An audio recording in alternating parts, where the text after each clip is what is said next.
अस्सलाम वालेकुम dear viewers, I am Mohammad Umar और आप देख रहे हैं channel solution of mathematics. Viewers, आज हम लोग क्लास 9th मैथमेटिक्स का चैप्टर नंबर 3 स्टार्ट करने लगे हैं। अल्हम्दुलिल्लाह चैप्टर नंबर 2 तक हमारा कंप्लीट हो गया है। नेक्स्ट आज का लेक्चर जो है वो चैप्टर नंबर 3 पर है। चैप्टर नंबर 3 का नेम क्या है बेटा? चैप्टर नंबर 3 का नेम है सेट्स एंड फंक्शंस। जैसा कि आपको चैप्टर के नेम से ही पता लग रहा है कि इस चैप्टर के दो हिस्से हैं। एक हिस्सा सेट्स पर मुश्तमिल है और दूसरा हिस्सा इसका फंक्शंस पर मुश्तमिल है। क्लास 5 से तकरीबन क्लास 5 से सेट्स पढ़ना शुरू आप लोगों ने कर दिया है और आप लोगों को ये सेट्स के बारे में पहले से कॉन्सेप्ट भी है और होगा भी सही। ओके, लेकिन हम इस 9th क्लास में जो अब ये न्यू मैथमेटिक्स आई है इसमें इन्होंने सेट्स के साथ फंक्शन का टच भी दे दिया है।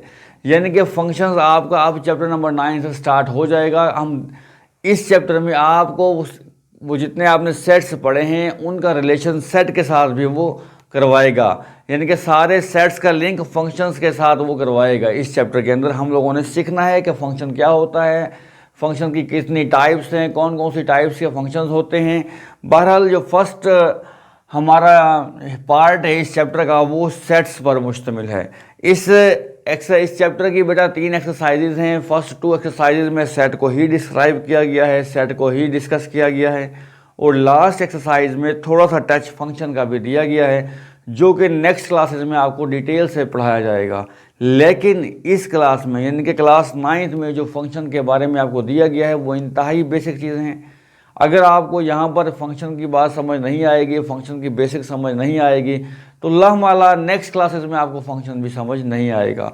तो चैप्टर को के जितने भी लेक्चर्स हों उनको गौर से समझें, देखें और इनकी प्रैक्टिस करें। तो बेटा अब स्टार्ट करते हैं हम chapter number 3 sets and functions को। तो जैसा कि हमने अभी डिस्कस किया कि हमारे इस चैप्टर के 2 हिस्से हैं, एक सेट्स और दूसरा हमारे पास क्या है बेटा, फंक्शंस हैं। सेट्स को फर्स्ट टाइम इंट्रोड्यूस करवाया, सेट थ्योरी को फर्स्ट टाइम जो डेवलप करवाया वो एक जर्मन मैथमेटिशियन है जॉर्ज कैंटोर।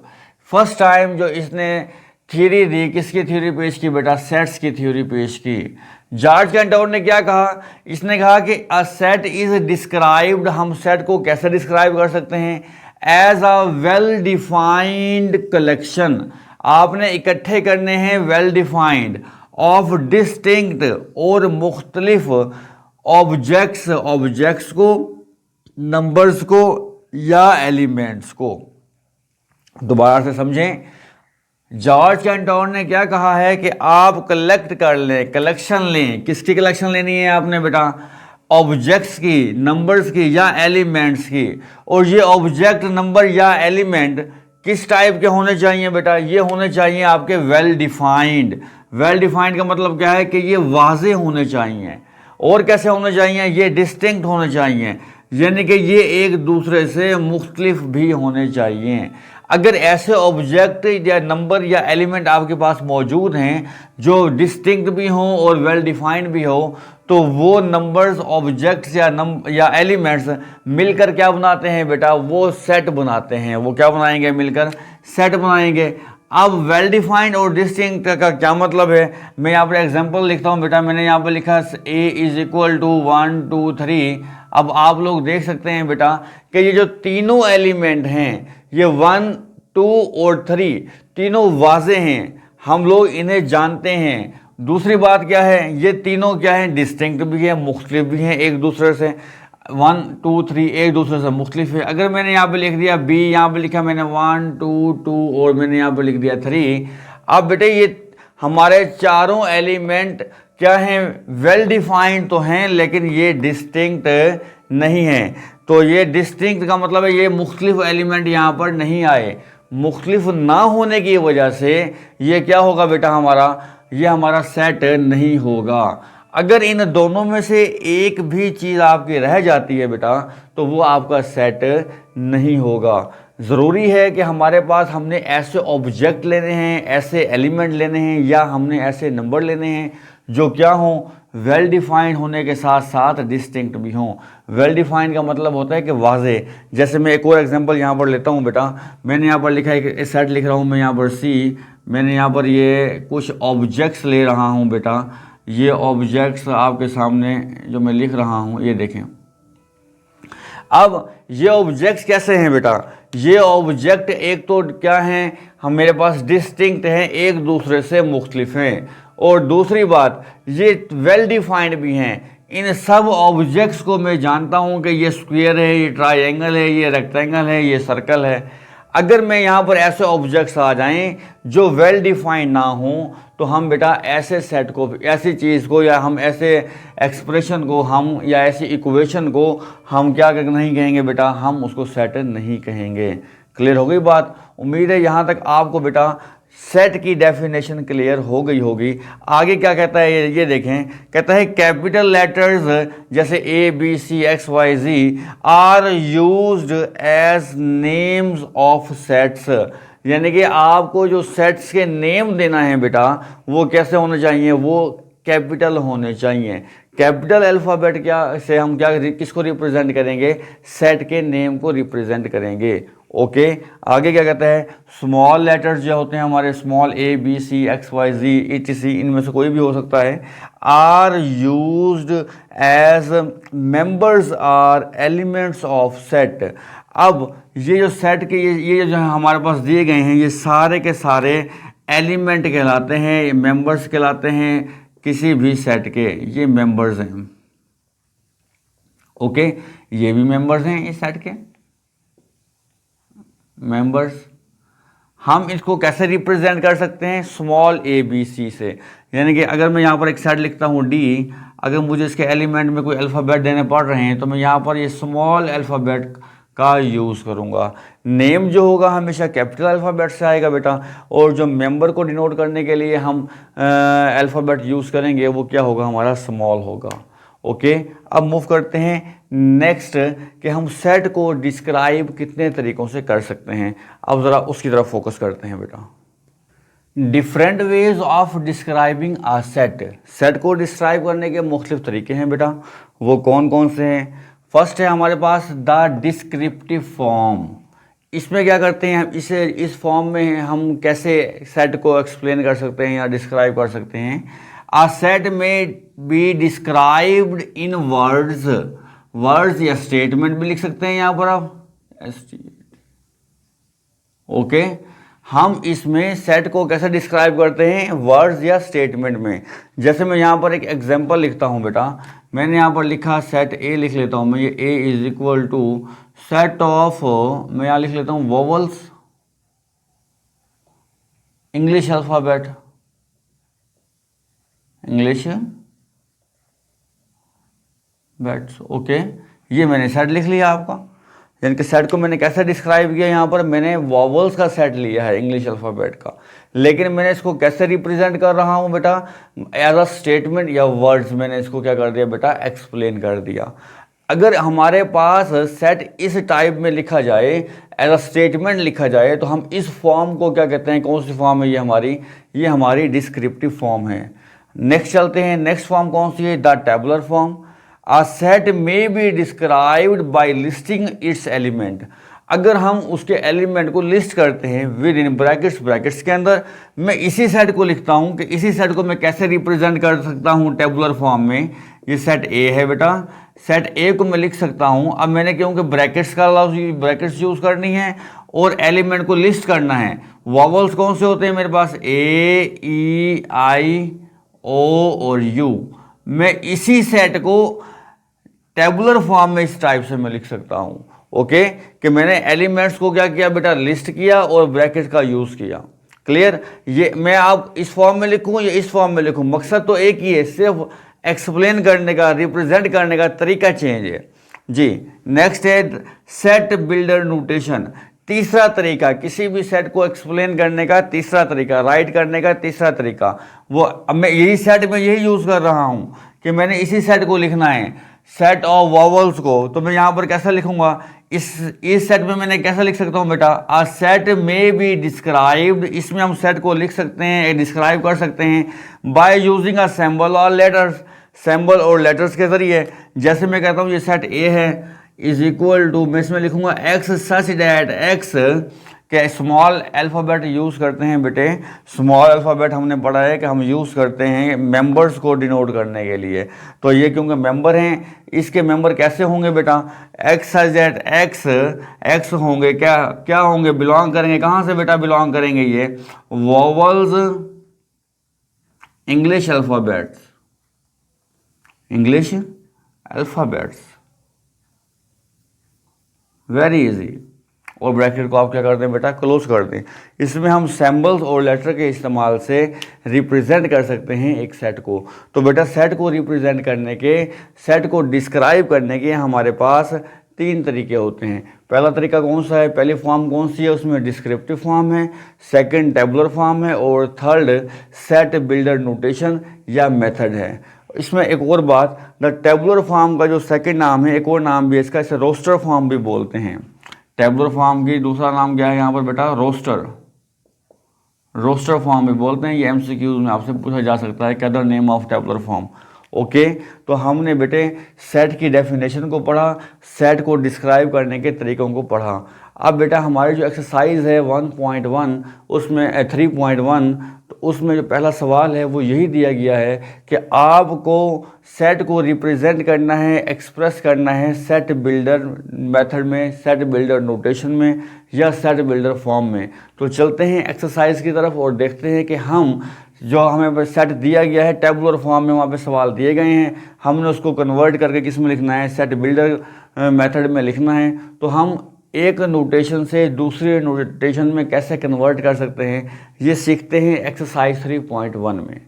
चलते हैं बेटा एक्सरसाइज 3.1 की जानिब। एक्सरसाइज 3.1 स्टार्ट करने से पहले वो तमाम व्यूवर्स, वो तमाम स्टूडेंट्स जिन्होंने अभी तक चैनल को सब्सक्राइब नहीं किया, उनसे हम्बल रिक्वेस्ट है कि वो पहले चैनल को सब्सक्राइब कर लें, बेल आइकन को ऑन कर लें, ताकि हमारे आने वाली हर वीडियो का नोटिफिकेशन आपको मिलता रहे। तो बेटा टाइम को ज़ाया किए बगैर चलते हैं एक्सरसाइज 3.1 की तरफ। एक्सरसाइज 3.1 में क्वेश्चन नंबर 1 क्या कहता है, पहले हम स्टेटमेंट को समझ लेते हैं। कहता है right the following sets in set builder notation. कहता है आपने दिए गए सेट्स को किस फॉर्म में कन्वर्ट करना है बेटा, सेट बिल्डर नोटेशन में कन्वर्ट करना है। सेट बिल्डर नोटेशन में हम कैसे कन्वर्ट करते हैं बेटा, हम इसमें अपने दिए गए सेट को सिंबल्स से रिप्रेजेंट करते हैं, सिंबल्स हो सकते हैं, सिंबल से रिप्रेजेंट करते हैं। ऐसा ही हमने अभी अभी इसकी डेफिनेशन में पढ़ा था इसको। ओके, तो हम इस सिंबल्स को देखते हैं कैसे यूज़ करते हुए इस क्वेश्चन को सॉल्व करते हैं। बेटा हमारे पास फर्स्ट पार्ट दिया गया है 1 4 9 16।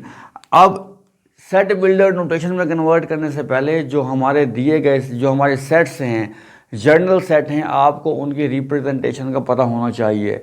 यानी कि नेचुरल नंबर को कैसे रिप्रेजेंट करते हैं, होल नंबर को कैसे रिप्रेजेंट करते हैं, इंटीजर को रिप्रेजेंट कैसे करते हैं, ऑड नंबर को कैसे रिप्रेजेंट करते हैं, इवन को कैसे करते हैं, रेशनल, इरेशनल, रियल, ये सब नंबर को के रिप्रेजेंटेशन कैसे करते हैं। तो बेटे अगर आपको पता है तो वेल एंड गुड, अगर आपको नहीं पता तो ये आपके पास बुक में पेज नंबर 40 पर सारे के सारे सेट दिए गए हैं कि कौन सा सेट कहाँ से शुरू होता है, किस सेट में कौन से एलिमेंट हैं और किस सेट को किस अल्फ़ाबेट से रिप्रेजेंट किया जाता है। ये सारे के सारे पेज नंबर 40 पर लिखे हुए हैं कि n is equal to the set of natural number, आगे लिखा हुआ है कि 1 2 3 से स्टार्ट होते हैं ये। इसी तरह से बेटा w is equal to the set of whole number होते हैं, ये 0 से स्टार्ट होते हैं हमारे पास। इस तरह से z लिखा हुआ है, फिर z कौन से होते हैं हमारे पास, सेट ऑफ इंटीजर होते हैं, 0 +- 1 +- 2 अप टू सो ऑन। इस तरह से आपको बेटा यहाँ पर सारे के सारे सेट्स दिए गए हैं जो जिनका आपको आना इंतहाई ज़रूरी है। ओके, अब देखते हैं हमारे सवाल में कौन सा सेट दिया गया है। फर्स्ट ऑफ ऑल यहाँ पर हमें दिया गया है बेटा 1 4 9। अगर आप इनको कंपेयर करें पेज नंबर 40 पर जो सेट दिए गए हैं उनसे, तो आप देखेंगे कि वहाँ पर इस किस्म का कोई भी सेट नहीं दिया गया। ओके, इसका मतलब है इसमें कोई ना कोई लॉजिक सेट की गई है। ये सेम एज नेचुरल नंबर नहीं बनते ना, मतलब नेचुरल नंबर तो हैं लेकिन कंसेक्टिव नहीं है, कंसेक्टिव नहीं है। होल नंबर का सेट भी नहीं बनेगा, इससे रिलेटेड नहीं बनेगा, ना होल नंबर, ना इवन, ना ऑड। तो इसका मतलब है कोई ना कोई इसमें लॉजिक सेट की गई है। वो लॉजिक क्या है वो देखते हैं बेटा जी। आपने देखना है कि क्या कोई सीक्वेंस बन रही है इसकी, कोई सीरीज़ बन रही है इसकी, वो कोई ऐसा ख़ास पैटर्न बन रहा है जिससे ये एलिमेंट रिप्रेजेंट किए जा सकते हों। ज़रा गौर कीजिए बेटा कि हम यहाँ पर लिखा हुआ है 4 को हम लिख सकते हैं क्या 2 की पावर 2, 9 3 की पावर 2, ये 1 को भी मैं लिख सकता हूँ 1 की पावर 2। ये समझाने के लिए मैं ऐसा कर रहा हूँ। 16 को मैं कैसा लिख सकता हूँ बेटा, मैं 4 की पावर 2 16 होती है। 25 को कैसा लिख सकते हैं हम बेटा 5 की पावर 2। इसी तरह 36 को कैसा लिख सकते हैं 6 की पावर 2 अप टू 1। यानी कि ये एक ऐसी सीक्वेंस हमारे पास बन रही है। देखें 1 की पावर 2, 2 की पावर 2, 3 की पावर 2, इसी तरह से। इसका मतलब ये हुआ कि यहाँ पर देखें ये कहाँ से शुरू हो रहे हैं, 1 से शुरू हो रहे हैं। 1 2 3 4 5 6, 1 से जो नंबर स्टार्ट होते हैं हम उन्हें नेचुरल नंबर का सेट बोलते हैं। इसका मतलब है ये जो सेट हमें दिया गया है ये नेचुरल नंबर के स्क्वेयर्स का सेट हमें दिया गया है। नेचुरल नंबर के स्क्वेयर्स का सेट दिया गया है।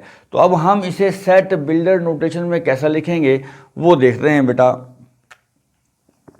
जैसा कि हमें पता है कि हम यहाँ पर सिंबल्स या लेटर का यूज़ करके हम करते हैं इसमें, तो मैं यहाँ पर लिखूँगा x सच डैट x कि मेरे पास एलिमेंट ऐसे एलिमेंट हैं, मेरे पास कैसे एलिमेंट हैं इज़ इक्वल टू, जो इक्वल हैं। अब बेटा यहाँ पर देखें एक नंबर की बेस है और एक उसकी पावर है। ओके, अब आप इसमें देखें चेंज क्या हो रही है, बेस चेंज हो रही है या पावर चेंज हो रही है। बेस देखें 1 2 3 4 बेस चेंज हो रही है, जबकि पावर चेंज नहीं हो रही। जो चीज़ चेंज हो रही है उसको आप एक अल्फ़ाबेट में यहाँ पे n लिख लेता हूँ, n से रिप्रेजेंट कर दें। और जो चीज़ सेम आ रही है 2 2 2 2, तो आप इसके ऊपर ये एक बार यहाँ पर 2 लिख दें। ओके, जो चीज़ चेंज हो रही है उसको क्या, उसके लिए एक वेरिएबल इंट्रोड्यूस करवाएं। m लिख लें, n लिख लें, p लिख लें, कोई भी वेरिएबल। मैंने यहाँ पर n लिखा है। ओके, और फिर आप ये बताएं ये n कहाँ से बिलोंग कर रहा है। ये n बिलोंग कर रहा है, देखें 1 2 3 1 से स्टार्ट हो रहे हैं, ये नेचुरल नंबर से बिलोंग कर रहा है। n कहाँ से बिलोंग कर रहा है, नेचुरल नंबर से बिलोंग कर रहा है। यानी कि 1 से क्योंकि स्टार्ट हो रहा है इसलिए ये नेचुरल नंबर से बिलोंग कर रहा है। क्लियर हो गई बात। इसके बाद लिखें एंड और, क्योंकि ये अप टू 1 तो नहीं है, इसकी तो लिमिट दी गई है।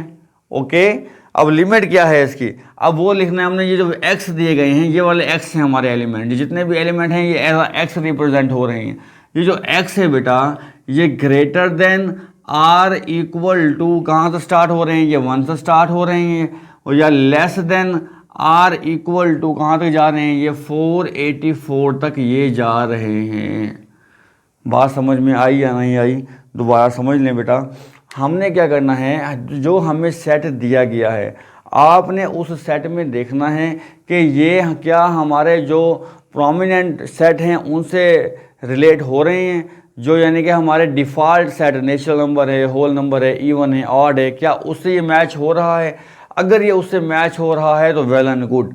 अगर ये उससे मैच नहीं हो रहा तो कोई एक आप ख़ास तरतीब बनाने की कोशिश करें कि उस ख़ास तरतीब में इसको रिप्रेजेंट हम कर सकें। जैसे मैंने यहाँ पर 1 को रिप्रेजेंट कैसे किया, 1 का स्क्वायर, 4 को 2 का स्क्वायर, 9 को 3 का स्क्वायर। यानी कि ये सारे नेचुरल नंबर्स के स्क्वायर से हमें मिल रहे हैं। तो हमने यहाँ पर क्या किया, लिखा x such that x is equal to, जो चीज़ बेस अगर चेंज हो रही है तो बेस की जगह पर हमने क्या लिख दिया बेटा, n लिख दिया। पावर सेम है, पावर वैसे की वैसे लिख दी। हाँ, इस n को रिप्रेजेंट करवा दिया कि ये n ये वाला जो चेंज हो रहे हैं ये किस सेट के एलिमेंट हैं, ये नेचुरल नंबर के एलिमेंट हैं। और आगे कंडीशन, इसे एंड का साइन है, आगे कंडीशन बता दिए कि हमारे पास जो ये वाले जो एलिमेंट हैं ये 1 से शुरू हो रहे हैं और 484 तक ये जा रहे हैं। तो बेटा इस तरह से हमने एक शॉर्ट क्वेश्चन को, यानी कि एक हमें टेबुलर फॉर्म दी हुई थी, हमने इसको कन्वर्ट कर दिया है सेट बिल्डर नोटेशन में। अब मूव करते हैं सेकंड पार्ट की तरफ। इसके सेकंड पार्ट हमें दिया गया है बेटा, सेकंड पार्ट में कहता है 2 4 8 16 अप टू 256। ओके जी, अब ज़रा गौर कीजिए, क्या ये सेट ऑफ इवन नंबर्स है। देखें 2 4, यहाँ पर 6 नहीं है। ओके, इस तरह से 8 के बाद 10, 12 और 14 नहीं है। इसमें ये इवन ये तो हैं, लेकिन ये कंसेक्टिव इवन नहीं आ रहे, तो इसलिए मैं यहाँ पर इवन नंबर का सेट नहीं बोल सकता इसे, क्योंकि अगर कंसेक्टिव आएंगे तो वो सेट बनेगा बेटा, और इसके अलावा कोई और ऑप्शन हमारे पास है नहीं। तो इसका मतलब ये हुआ हम इसे भी एक ख़ास सीक्वेंस में पहले लिखेंगे और बाद में इसको फिर सेट बिल्डर नोटेशन में कन्वर्ट करेंगे। चलें फोकस कीजिए बेटा।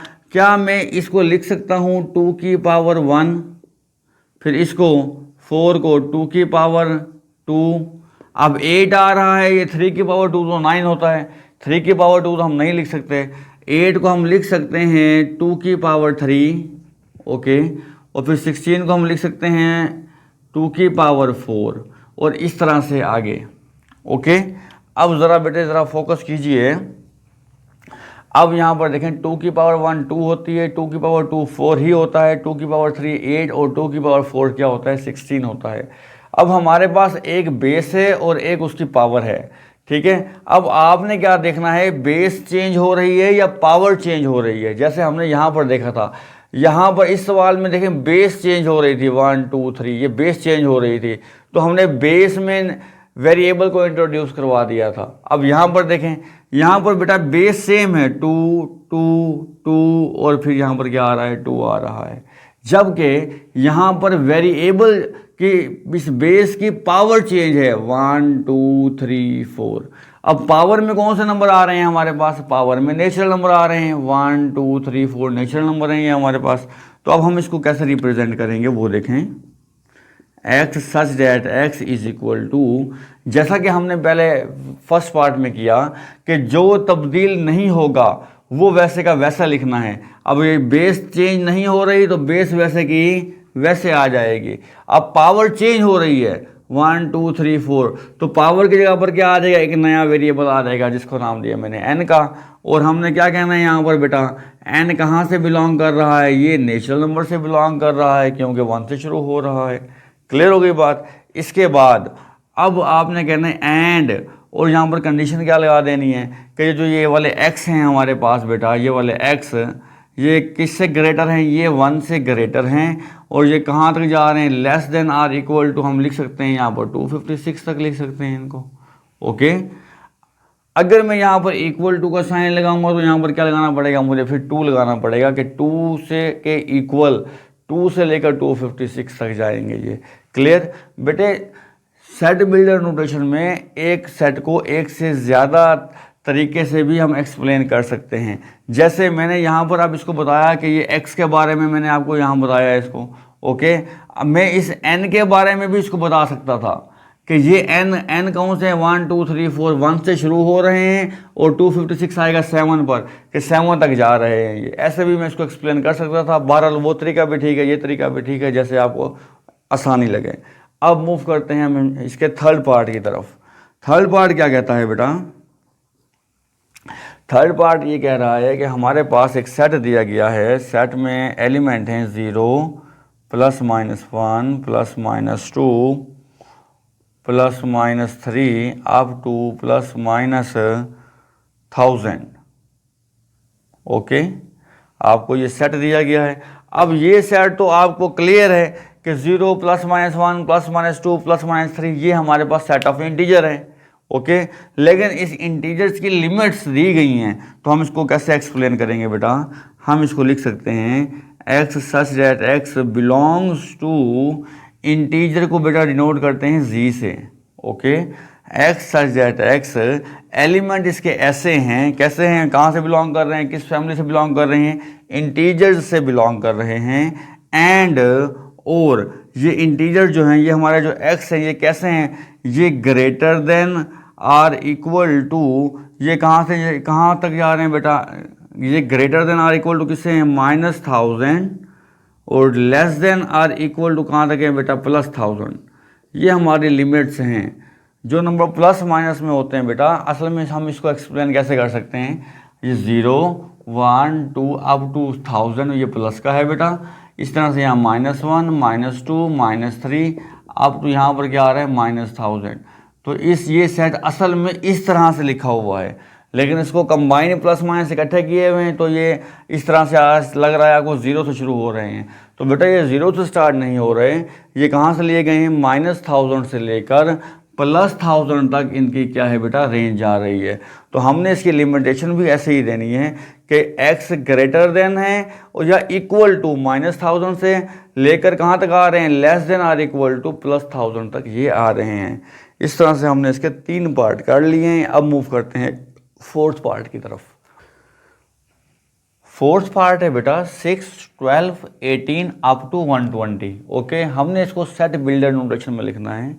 फर्स्ट ऑफ ऑल ये बिल्कुल हमारे पास कोई डिफ़ॉल्ट सेट ऐसा नहीं है जिसके अंदर 6, 12, 18 एग्जैक्ट यही नंबर आ रहे हों, लेकिन आप इसको देखकर अंदाज़ा लगा सकते हैं कि ये क्या है। हमारे पास 6 1 6 और 6 2 12, 6 3 18, इस तरह चलते चलते 6 20 120 हो जाएगा।